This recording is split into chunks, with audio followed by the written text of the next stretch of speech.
Welcome to another edition of the Lounge Lyme, streaming to you live on all platforms for Reggae Online, YouTube, Facebook, IG, and you can have it for repeat. So it's reggaeonline.com. My name is Coleen Douglas. I am very, very pleased and happy to introduce to you our guest this evening, a very good friend of mine, a wonderful human being. He doesn't pretend very well. He is quite straight up. His name is Mikie Bennett. Mikie, welcome. Thank you very much. Thank you very much, Coleen. Which part of it you're thanking me for? The fact that I'm acknowledging our friendship. Even No, though it's you just may it's nice call to me. be here. I mean, I'm a fan of the program, although it's a young program. I mean, I'm Yeah, quite proud of you guys. thank you. Big up yourself, Michael Sean Harris, who is lurking somewhere in the background. We encourage everyone to actually just go to reggaeonline.com. It was shown on the screen just now, and you can actually sign up for any of the courses, express your interest in whatever. And we have some other live programs that we've been showcasing since February, perhaps a little earlier on, and we're seasonal. So you're in the season now. We take a break at some point and then we return. So, Mikie, I Mm-hmm. have to ask the basic question. Share with our viewers your journey into reggae music. Um, my journey into reggae music started as a child, youngster in at Kingston College. I mean, reggae was the thing, and at school we had even groups. But it was the soundtrack of my growing up. So I was very it was part of my life. I never even thought of not being involved in reggae. Had no intention of becoming a professional musician. But I went to Adventist church, and music is very, very powerful in Adventist church, as you probably know or heard. And so I was always into a group, for quartet or special choir. And in Adventist church, things like harmonies and arrangements are very, we take it almost for granted, but there's a strong legacy of that in the church. However, reggae would not have been part of that thing because it was almost frowned on, actually.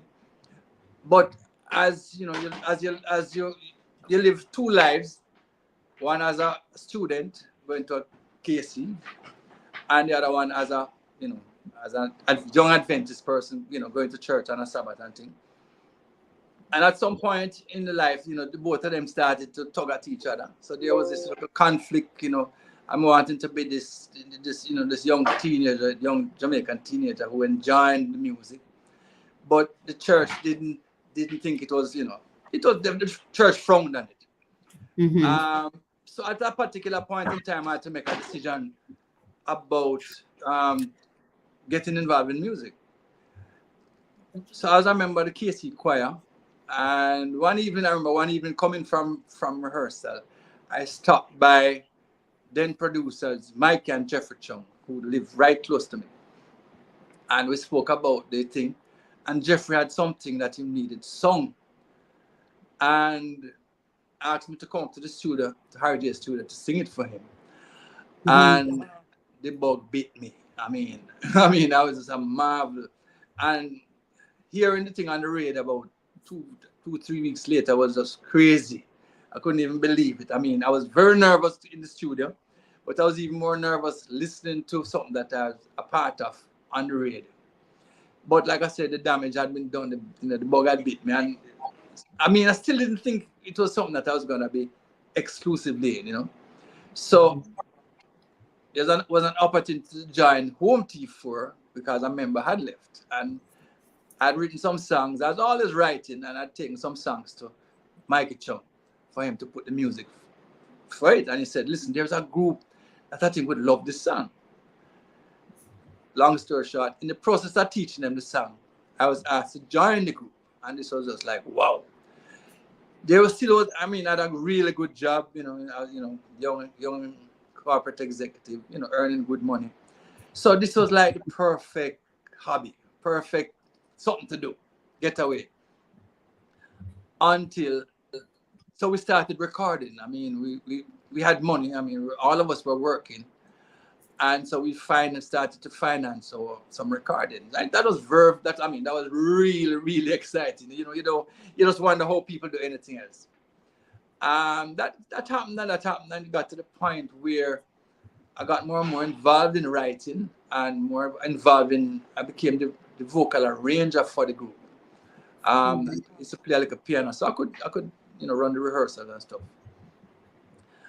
I want to pause there a bit, Mikie, just to ask you something, because what has struck me recently when I'm speaking to people in music or even students in music is how much careers have started in the church. And so I wanted to ask you, as a songwriter, how much of the church influence come out in your songs, in your work that way? Not in the lyrics, apart from the fact that I don't write things that can be played on the radio, put it that way. Right. But the harmonies and stuff, I got that from church. I mean, I got that comfort level from church. I mean, we developed really good ears as young Adventist kids, and that translated very well in a four-man group, although we're singing something, pop music.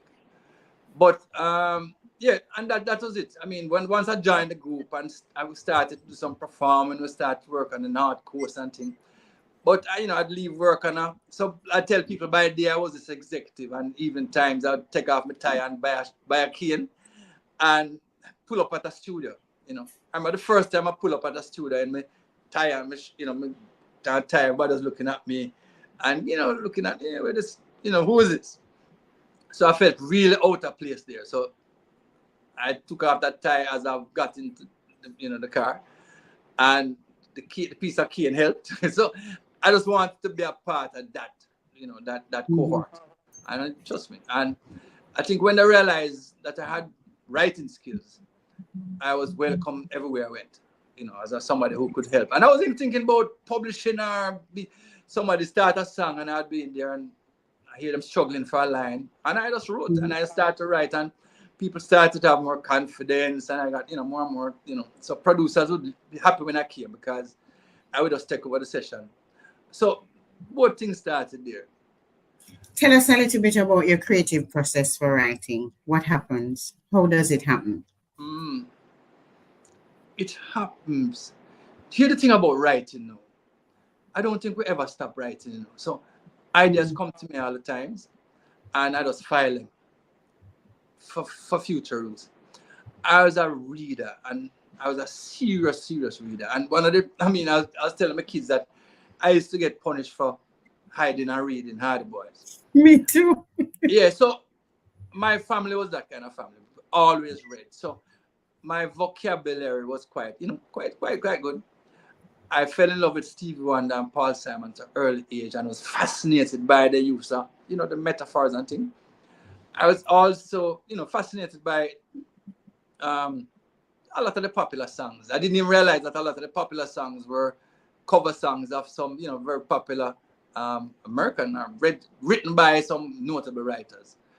But lyrics come to me quite easily, and over the years I've developed a way of cause the thing about it is just to kind of ease out the noises, because when you're thinking of writing a song, all these possible lines jumping in your head, and you have to find one, and so once I tune in on a subject matter, I'm looking for creative, that like a creative bug that says, yes, this is different, like a piece of inspiration, that does say, yes, this is going to make it different. So I'm looking for a nice melody, I'm looking for some nice catchy lyrics, but I'm also looking for that hook that says, yes, this is what this song is all about, and that is in a nutshell. I teach a course called the 4-line method, and in this method I encourage people to, in 4 lines, let us try and say as much as we can, using as much, giving as much detail, and each line must carry the story a little further. So it's who is talking to who about what. Who is talking to who about what, and what are the details, what are the things that we could add. so there are some songs that you grew up with. Sitting by the open fireplace in my favorite dungaree. What a mood set, you know what I mean? So Yeah. I have some templates in my head. So where there's a fun song about a dance, and a dance and thing. So I want to describe, I want to give people. So I want to help the videographer when he's doing the video to kind of create the scenes. Wonder what kind of dress this girl have on. Whether just dress her as a short red dress, or what kind of night is it. So these are the kind of details. Okay. So my creative process is just, is the most fabulous thing to me, and I encourage people input from anybody else in the room, whether you think you can write or you can't write, or when I'm writing with somebody, and whether they offer a word or not. The look on the face when I say one word as opposed to another is enough guide for me to say, we're going in the right direction, So I have to share that one of my most memorable studio experience was with you, Michael Holgate, Glenn Brownie, when we were doing that Legacies of Slavery project. yeah, man, yeah, man. I remember watching all of you together and the words coming from you, coming from Yeah, man. Holgate. Tell me about the importance of collaboration, and probably perhaps less so about the importance, but how do you differentiate when you're collaborating in terms of your process from when you're writing on your own? Well, it's a lot different now than when I was young. When you're young as a young producer, you want to do everything. You want to show everybody that you have, everything you want. So, and there's a joke. I had a session with Robbie and Sly and Robbie one time, and we were rehearsing, and we had come up with a bass line. Mm-hmm. And we were in the studio insisting that Robbie Shakespeare play this bass line. And a couple of years later, I was laughing and telling somebody, you can imagine I have Robbie Shakespeare in the studio, and I am telling him the bass line to play. So in other words, when you're young, all of this thing out. As you get a little older, you know how to, and I surrounded people that I know bring certain things to the table. Like I was telling somebody just yesterday, one of the biggest disadvantages I have now as a co-writer or collaborator is because of my reputation. I have to say, listen, I have to purposely keep quiet, because there's a tendency, because Mikie Bennett know it. So the suggestion that I make are treated probably a little more with more thing than probably sometimes they should. So I know when to just, especially right now, I do a lot of jingles. I do quite a few jingles, and you can't listen to the radio without hearing that jingle I did. And when you hear the demographic, who people trying to get to, I realized that no, I'm over 60. I can't communicate. I don't know how to communicate with 23-year-old people, 24. So I have some very talented people in their 30s, and I just rope them in, and I just create a framework and a creative space that say, listen, here is what the client wants to say. We have the lyrics and we have the most of it, but how do we say it? We want to say it so the youngster, grab the youngster. Some parts of the message will be subliminal, but some might want it. So you agree that, okay, this should be sung, but this should be spoken, because the details are such that it won't sing well, and you don't want to compromise it. But for people to listen again, you want that hook. So I do jingles like I'm writing a song. I want a hook line, a punch line that people are going to remember. And for the music, I want a phrase that identify. So when people hear it after a couple times and say, oh, that is the so-and-so product, or that's the so-and-so jingle. So I have a method to that little madness there now over the period of time. I may have to call it a method. I still get excited about the process, Thank you. Thank you for that. I'm smiling because I think you've given us a little, some tips. When we spoke to Gussie Clark, you were mentioned quite a number of times in his conversation. How has that been, your relationship with Gussie? And when you answer that, I want you to also share with us one of your favorite songs that you've written that became a hit song. Well, Gussie is one of my favorite people. Gussie is like you have your best friend, best friend category. So Gussie is that mentor, best friend, advisor. Gussie understood early on what a creative space needed. A simple thing like, I'm not even so simple. We'll be there working, and you remember, right, I never pick up the kids, and him laugh. No, man, I sent for them already. That kind of thing. So once you were in that space, you could just be yourself, be your best, and Right. be challenged by all of the other things. And we were challenged by what was taking place. I mean, wonderful competition, from other things that we enjoyed and got into. But Gussie was that backbone, and I was writing songs. I had no idea that there was financial something to be gained from something called publishing.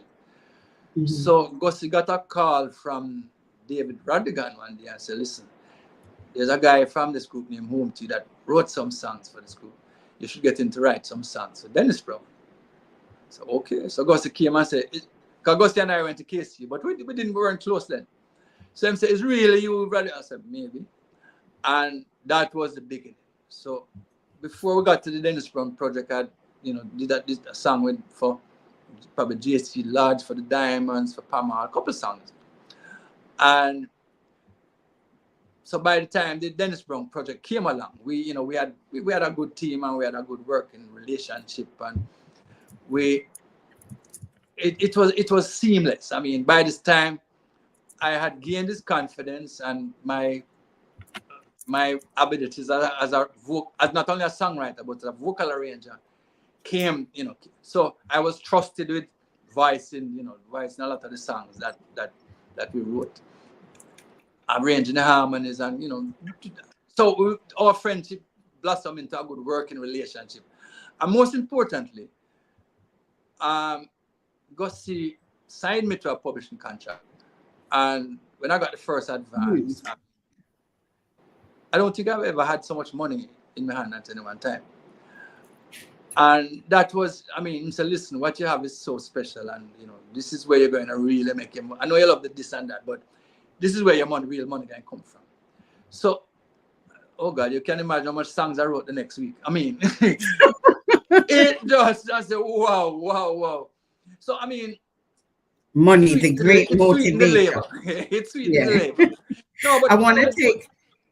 Go ahead, Mikey. When you finish, I take a question from Julia No, man, go Vaz, ahead. who is No, in the chat. I'm Do you good. want me No, to what share I'm it? saying, it is good. It was good to know. I would have still written, but the fact that I didn't have to worry about, I'd left my job by this time, man. Took a chance. And he said, don't worry yourself, man. And I never had to worry, really never had to worry again after that about paying rent or, sometimes you overextend, but I've never worried about leaving a job or trying to find another job, because I had this cushion, and it was a gift that kept on giving, or keeps on giving, you know what I mean? I know that. How do we make Jamaica a hub for local songwriters? So any international artists know if they want the best in reggae, they need to come to us. That's coming from Julia Vaz. Thanks so much. Sean Marley, big up yourself. Thanks for joining this evening. So Mikey, that's what Julia is asking. How do we make Jamaica a hub for local songwriters? That's a great question. Well, what we have to do, because like I said, we got a jump start with the works of the great Bob Marley and the great Jimmy Cliff and the Peter Toshes and stuff. So we had that head start. Probably sometimes we drop the ball and then sometimes it's about being more Jamaican, and we speak in our Jamaican codes. But I think people have always come. I still get calls, but a hub. There is one template that works in Jamaica, that has worked in Jamaica, and I'll continue to say it for the rest of my life, and that is track and field. What track and field does is that from the first sports day in primary school, somebody starts to make a note of who run fast, who jump thing, and all of the schools there's a system in Jamaica that embraces all of this. So early on, people with particular talent are put in a different sense in a particular area. And as you know about because we have kids and grandkids, and is that He has schools now grandkids, I paying have kids. special attention to coaches. So as at St. Hugh's, one of the most important person there was a coach. Is a coach because parents now start to associate a good result at champs with a scholarship. So Right. there's a line that runs through the whole thing, and there's mentorship, and there's acknowledgement, and there's a legacy of success. So what Yeah. Usain Bolt did, following what Donald Quarr did, and all the others did, Merlin Natty did, now with we all know with all the pocket rocket and thing, it's only gonna, and it's not like it's not flash because it was well thought out and it is well supported. You can imagine if we could apply something like that to songwriting, to music. Mm-hmm. Like I said, the church is where a lot of the things start. And what churches have is this constant thing doing happening. In other words, 3-4 times a week, people play music. And the success of Edna Manley, to a great extent, has to do with churches and what the kind of people send church youngsters to Edna Manley because they realize how important music is to the Pentecostal thing, and it has paid dividends. So you can imagine if our literature student teachers in all the schools, instead of just concentrating on Shakespeare, we And concentrate on the interpreting work text. of Buju and Marley and all of the people who sent that affecting us, and say not only looking at it, but how can we make it a little better? How can we make it open it up? You know what I mean? So in other words, schools are putting out this cohorts of youngsters who can write. Because none of them can write. They just need to be guided. And so I get a call from a teacher say, listen, we just had a little songwriting competition. I would love you to come and hear some of these songs. I'd love that. I mean, I'd love to have that as something to do every week. I Just go think, to a school. Mikie, if there were a project I were excited about, it's what you just said.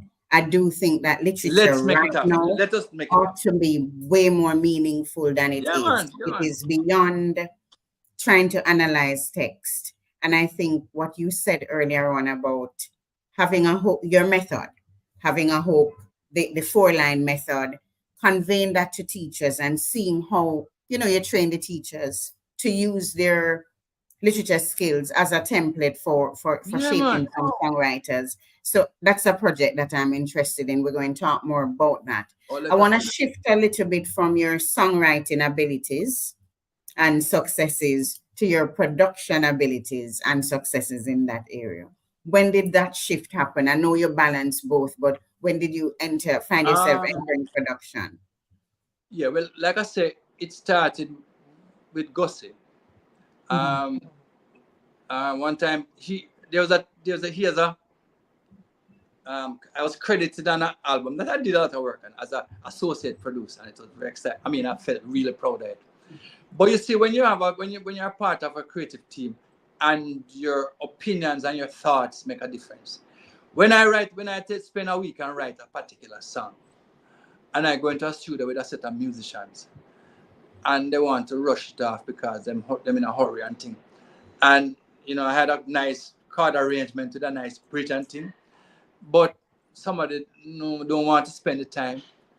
That's the first time that happened to me. I said, one of these days I'm going to create those, make those decisions for my own song. So I want the best thing for my song. So it's like somebody said, why you don't sing some of your songs? I said, you know why? I heard about a lead singer named Bagger Keys. I thought I could sing.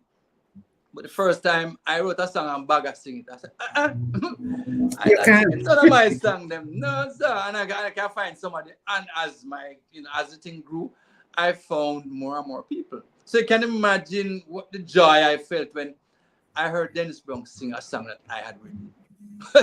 I mean, it's hard. The goosebumps keep coming Help every us time. out, Mikey. Tell me a song you've written that Dennis Brown has sung.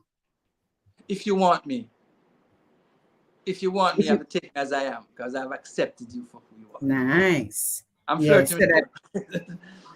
no, because you know how we hardly ever see the people behind the scenes and they're not necessarily reading credits. So when you mention, and I wrote them in the chat, the D Brown, JC Lodge, Mighty Diamonds.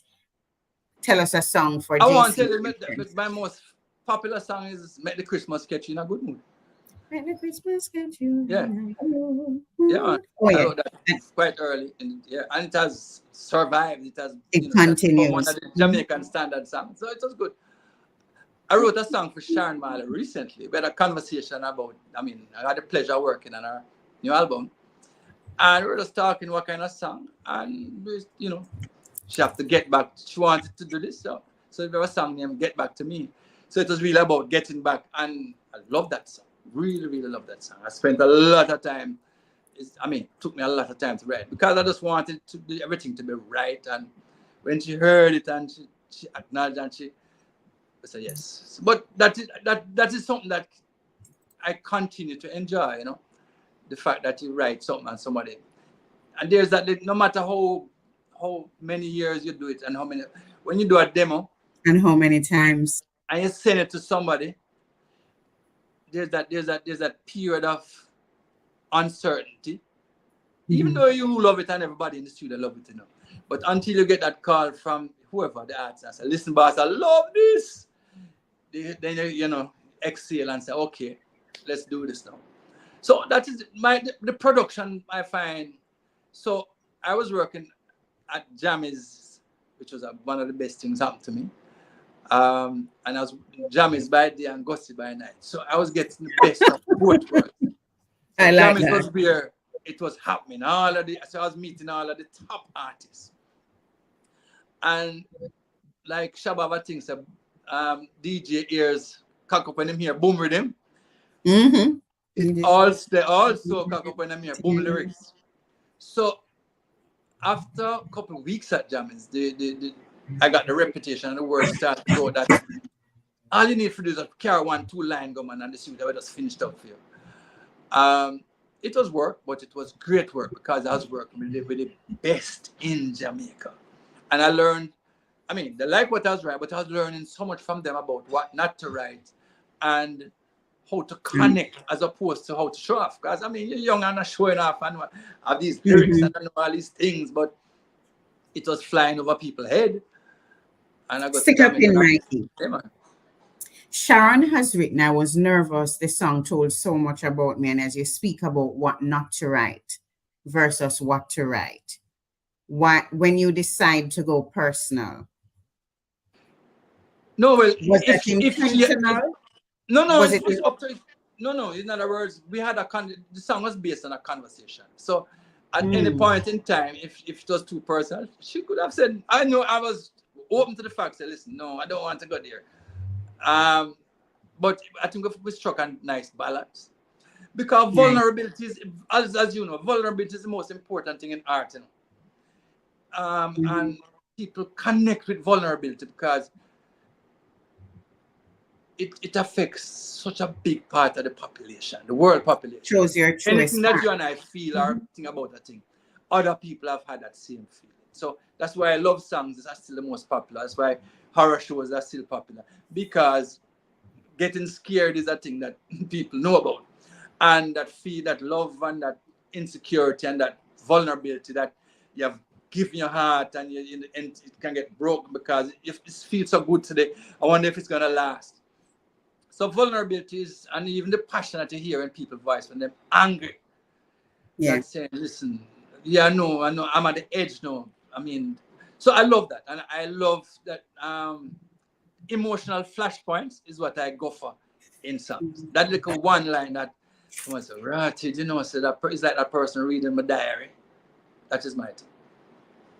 Do you find that you have to take time to understand people or to appreciate people and their stories to influence what you write?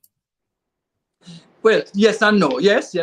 And a lot of times, going back to Dennis Brown now. So all of us grew up Dennis Brown fans and we knew most of the Dennis Brown songs. And so when I was asked to write the songs, there was one particular song I wrote that it was very unlike anything that Dennis Brown had ever sung. And I particularly wanted because I'm saying, yes, Dennis Brown songs are nice, but up until you're done, Lovers Found This Way and thing, it was still kind of a Dennis Brown kind of melody and thing, or Dennis Brown's influence on the melody was so powerful. So I wrote the song, Gussie loved the song, and everybody else loved the song. When I was teaching, so I'm voicing Dennis Brown. Like I said, I'm the vocal arranger, so I'm the one sitting down and directing that. So I'm voicing Dennis Brown now, and he might have been tired. We had done one song earlier. And in this song, there were particular notes that I insisted on him singing, because that was the difference between stuff that he had done and stuff that he had never done, as far as I was concerned. And I guess because he must felt a little lazy or whatever. So the first 2 times he sang it, he ignored those notes. And I reminded him, no, boss, no. And there was a like a moment one time I got a look from him, and I interpreted look to say, you know, it's who you talk to, youth. That is my interpretation.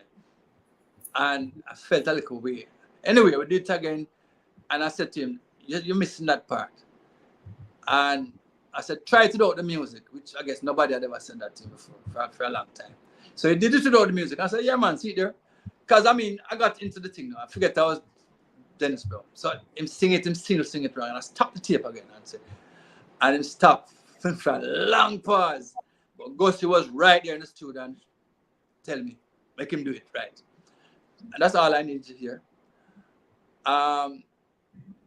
When he finally did it, he came outside and when him listened to it himself, wicked, boy, who wrote this song? I said, I wrote it. And he said, yeah. And when the session was finished, he said, you know, have your own tape or anything? And I do a song for you, know. What? You have a song for me? I said, yes. Didn't have the song. Went home the night. No, but I mean, I must write a Dennis Brown song by the morning. That is not even, it wasn't even a thought. Went home the night, and the Berlin walls had just come down. And the song started to write itself in my head. No more walls around me. No more walls to divide us. Brick by brick, we're going to tear these evil walls down. And I didn't want to do it by Gussie, which was fine for me. So we went up to Peter Couch's studio. And did a nice rough vocal first one. I was happy. I mean, if him say him did one, but him say, oh no, I want to do it one more time. I guess because of what we did in the studio at Gussie, him trusted me a little more. So him saying, he might go outside, go smoke a spliff. So it's uptown, you know. So him out and him light up him spliff, and Peter Couch come out, Jesus, no. Neighbors, who should come out at the house but Cindy and Peter's wife, the late one. Jeez, me singer. Oh God, fling with that ganja, I have a boom draft here. So I'm there worrying, so Lord God, my session mash up, you know, because of course it's different thing. So Peter Couch, I mean, I'm time budget a little bit, you know, so you book 2 hours and you don't have no more money. And so Peter said, don't worry about it, man. I mean, I'm so happy to have Dennis Brown in a minute, so take as much as you want.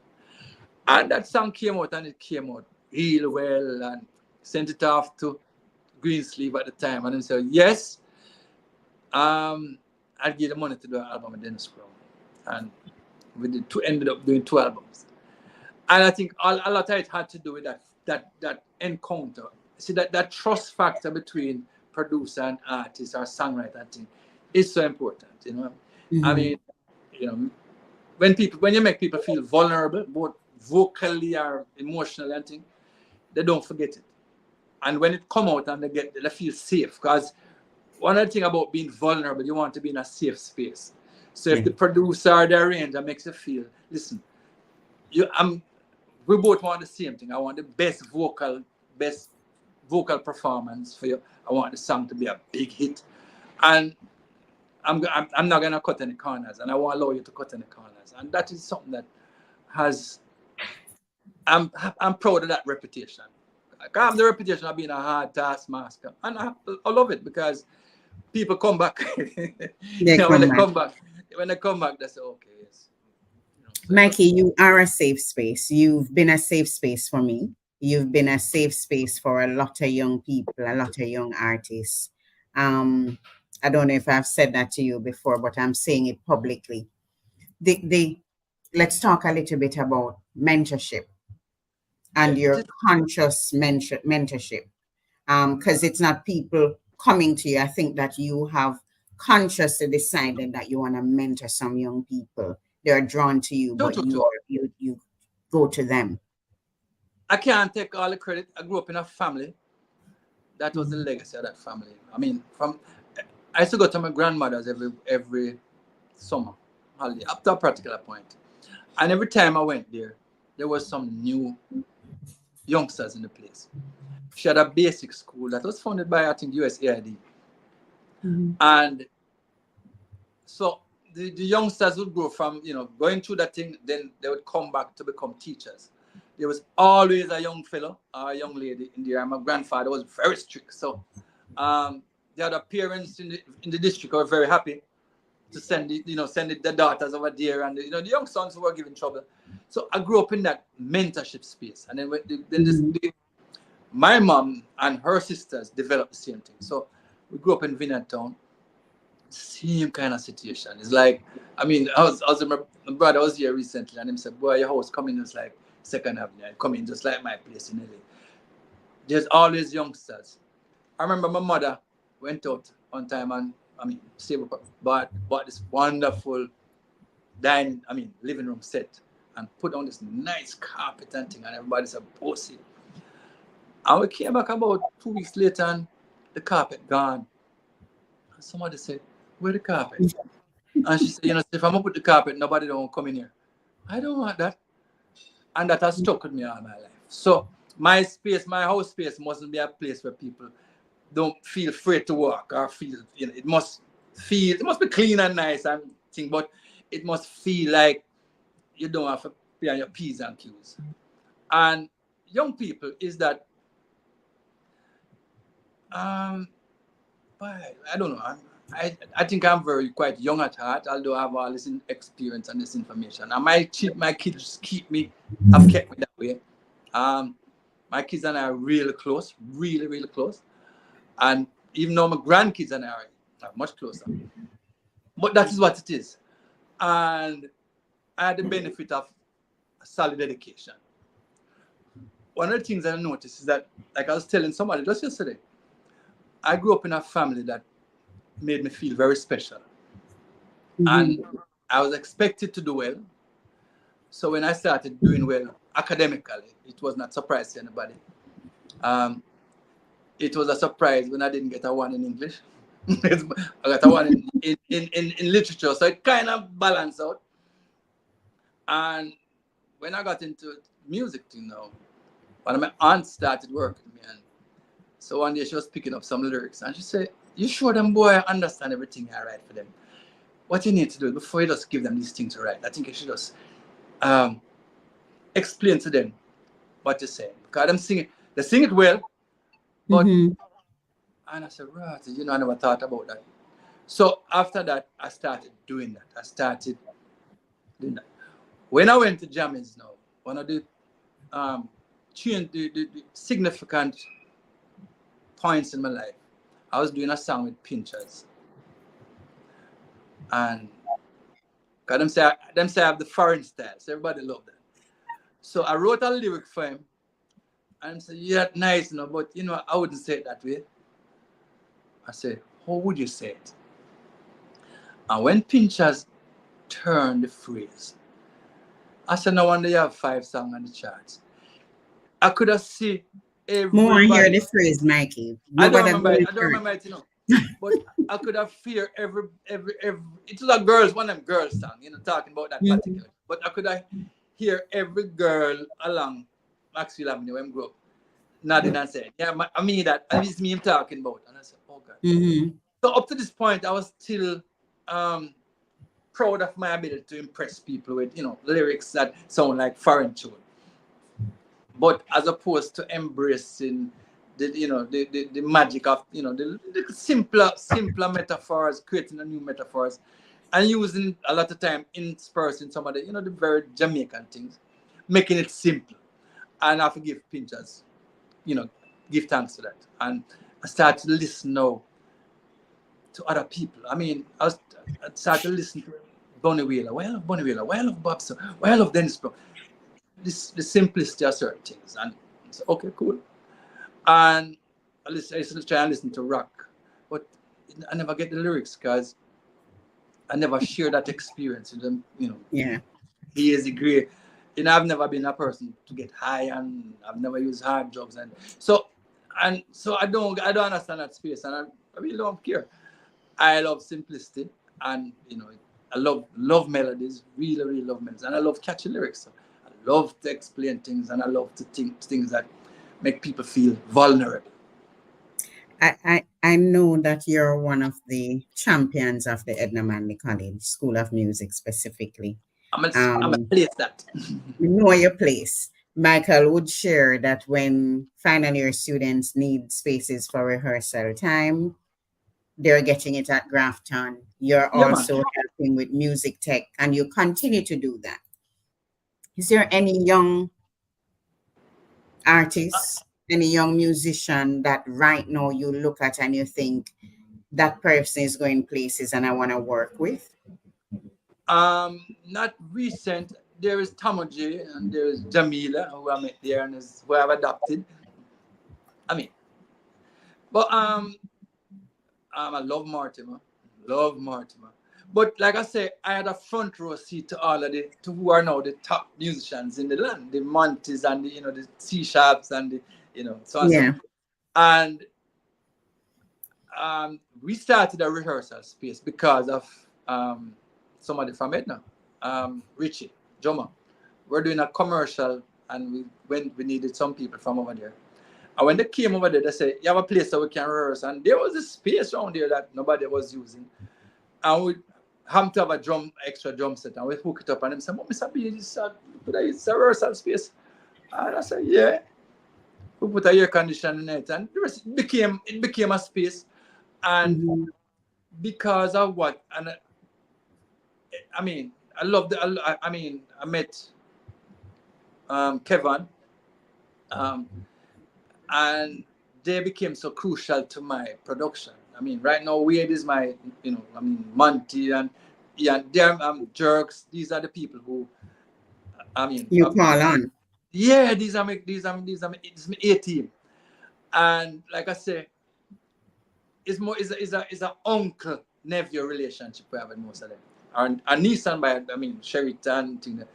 But it was nice to be able to provide a safe space at Grafton for them.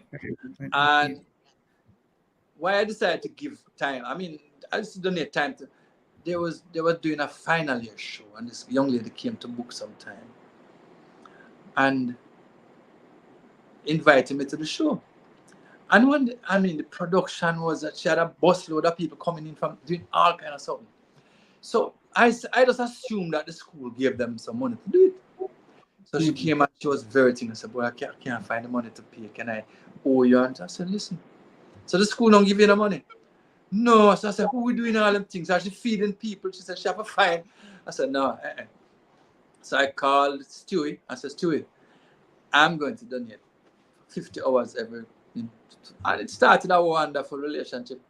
Then I was asked to be like final year judges, and like I said, I wish I had gone to Edna Manley. This is one of them kind of things. So I'm living vicariously through, youngsters there. Give thanks. Give thanks so much, Mikey. I want to shift a little bit from your own work to a more general role of reggae music and what our lyrics mean for social Kelly, consciousness. um, we have a legacy, and we have found something. We have found this treasure. We haven't fully unearthed it yet, and it's still being valued by the things. But to have this space, this opportunity to influence the world and to connect with people in such a spiritual way, and such a in a way. Just making people smile, making people ponder, giving people hope is a legacy that I mean, as a nation, I don't think we have fully absorbed. And like I was saying about the track and field thing, and what you and I want to do, we just need to set it. Listen, words you matter. The words matter. And I have something that I want to say is that I think the most the worst feeling that anybody can have in any place is to feel invisible. A lot Mm. of our young people feel invisible. A lot of young ladies who bleaching, live in communities, and they, appear to be God if you don't understand. They live in spaces that nobody cares, nobody matters. They could walk up and down naked in a place, and because I'm black and because I'm this and them father never come. They, when they dress up and come to get to a dance, it's the way of just kind of escape. It's like in the dance, Right. escaping. That is a challenge that I love to take on. How can I make people just don't feel that invisible? In other words, there's beauty in you. Like I went to the pharmacy today and I was teasing her. I said, I see you jumping at the carnival. I said, me, you know, see how I'm fat. So I said, one of the nicest thing about the pictures I see coming from the carnival is when I see people, overweight people, in costumes and just feeling good about themselves. I said, Mm-hmm. but I celebrate that because it wasn't all. And she said, well, I don't reach to say it, Mr. Bennett. Mr. Well, maybe all, but at least some people have. So don't be defined by your color or your size or anything. If that music make you want to dance, go dance. Go and And dance. I mean, because I'm in a place or space that contribute to, provide music for people to dance and introspect and, worship and feel inspired. I am so blessed. To whom much is given, much is, Which is expected. exactly. And, and I can attest, I've witnessed that you are really making the world better than you received it. Where I look for your guitar, our grandpitney them. I want to ask about where we are in music in terms of all the technological advancement and the concentration on, how has digital streaming platforms, social media, in your mind, and all of these technological advancement influence production, distribution, and even the consumption of our music? Well, you're asking the wrong person. uh, you see, I have purposely stopped at a point. In other words, I find it is a journey too far for me personally to get into Mm-hmm. that space. So I have not. I still try to make the best music I can, and I Yeah. leave the marketing and thing to professionals. When I hear my young sons and them talking about all the time streaming, I am in Mhm. wonder. But there are some things that we can't deny about the music. The Mhm. music, everybody Hold it on, is Mike. geared Okay, good. for a very few people at the top. So there's this pyramid coming down. At the Mm-hmm. top of the pyramid, it's very small. In other words, so to be a superstar, it's luck and everything. There's Mm-hmm. space for a lot of people to, you have reasonable living, but to make a lot of money is you have to be lucky and you have to have the right team around you and all, and you have to have the right product. So when a person hears a song, a nice song, and say, "Wow, I like this," and they think, and they Google to find something else that you did, I want them to be equally impressed with that song. What I've Mm-hmm. found, unfortunately, is that you hear somebody that really, really good song and they have the platform them and thing, and the next song it sounds like a rush job. In other Mm-hmm. words, it was just done because somebody paid them to do it or so. And So, that is when I think you should spend a little more time to make sure that the next song is the better song. So mm, during COVID, I was saying to average young all the people, listen, forget about recording stuff now and doing.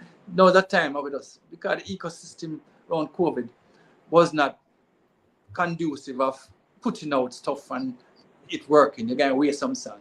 Spend mm-hmm. time and make sure so that the next song that people hear coming out of the COVID is the best song you have done. Challenge yourself that way. It might not happen, but challenge yourself that way. Because Challenge yourself. For the aspiring young artist, musician that you've not yet met, that haven't met you, what's a key advice you give to them as they enter this industry?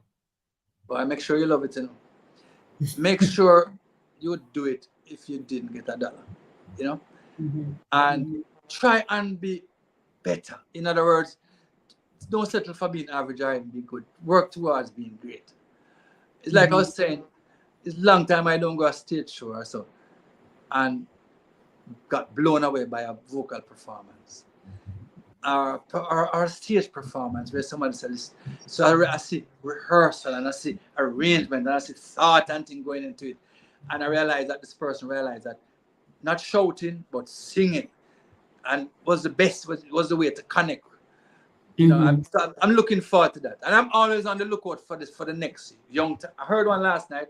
I'm always on the lookout for that young voice that nobody has heard it, that ready to work, you know, put through the paces and, you know, you call to.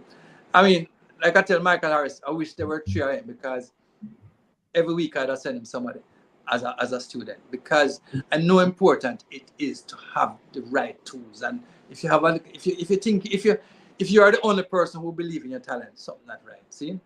True. So be prepared to be mentored, be prepared to be criticized. So as you can imagine, every week somebody send me something. And I say, is this mixed? And they say, yes. I say, well, I don't have nothing to say.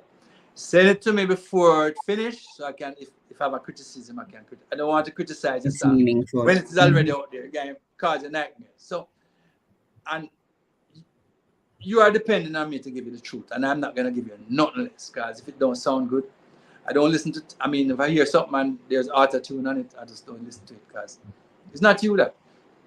So if you send it to, if you send it to me like somebody say, oh, I heard this youth that did and I'm impressed. Can I like spend some money? I said, send me something.